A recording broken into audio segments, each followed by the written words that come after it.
Welcome to The Explainer. Today, we're diving into a massive transformation. How did the United States go from a nation that wanted nothing to do with foreign wars to the world's leading power, all in the span of about 30 years? Let's get into it. You see, for most of its history, America's whole identity was wrapped up in this piece of advice from its very first president, George Washington: stay out of other countries' business. And this idea had a name: isolationism. It was basically the bedrock of U.S. foreign policy for more than a century. The thinking was, let's just focus on our own growth right here at home. Okay, so let's set the stage. We're in the early 20th century. The U.S. is already a huge economic powerhouse, but it is deliberately, and I mean deliberately, keeping its distance from all the political drama happening around the world. So, when the Great War kicks off in Europe in 1914, the official U.S. position is strict neutrality. And this wasn't just a policy, it was super popular. So popular, in fact, that it got President Wilson re-elected in 1916 with the slogan, "He kept us out of war." But, as we're about to see, that quiet giant couldn't stay isolated forever. The conflict in Europe was starting to spill across the Atlantic, and it was an unwanted call that America would have to answer. Things really started to change with events like the sinking of the Lusitania by a German sub, which killed a lot of Americans. Public opinion began to shift, and President Wilson, well, he started to see it as a moral duty for the U.S. to step in and help shape a new, better world order. And there it is, April 6, 1917. The reluctant giant finally answered the call. The United States officially declared war on Germany. Okay, so a nation mobilized. Because declaring war, that's one thing. But actually getting a totally unprepared nation ready to fight? That was a whole different ballgame. The scale of this effort was just staggering. To pay for all this, the government kicked off these Liberty Bond drives. And get this, they raised over $17 billion. That's an incredible amount of money back then, raised directly from the public.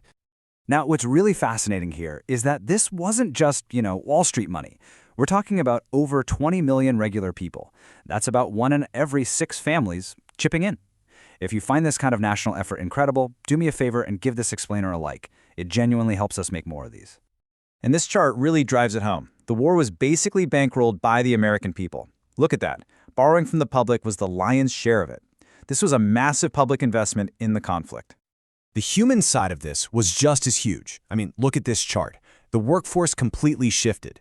You've got nearly 4 million people pouring into the military, and millions more flooding into factories and government jobs to support the war effort. And women, they played an absolutely pivotal role. We're talking about everything from farms to factories, right up to the front lines. These hello girls, who were telephone operators right near the action, were even awarded the Distinguished Service Medal for their work. It's an amazing story. If you want to hear more incredible stories just like this, make sure you subscribe to the channel. All right, let's move on to the aftermath. Victory and retreat. Because you'd think this huge global intervention would end with a bang, right? Well, not exactly. It was more like America retreating right back into its shell. Out on the battlefield, you had commanders like General Pershing who wanted to go all the way. He was arguing for a total victory, even pushing to invade Germany itself to make sure this kind of thing never happened again. But back home, President Wilson had a totally different idea. He had this grand vision, his 14 points, for a new world order with a League of Nations at its center. But the American people, they were just done. The cost of the war, both in lives and money, was too much. They got spooked by the idea of getting dragged into another European mess, so they rejected Wilson's whole plan and voted for a return to normalcy. So, can you believe it? The very country that tipped the scales and helped win the war just turned its back on the world stage again? It's a fascinating and crucial turning point. What other historical moments like this should we cover? Let us know down in the comments below. But that retreat, it wasn't going to last.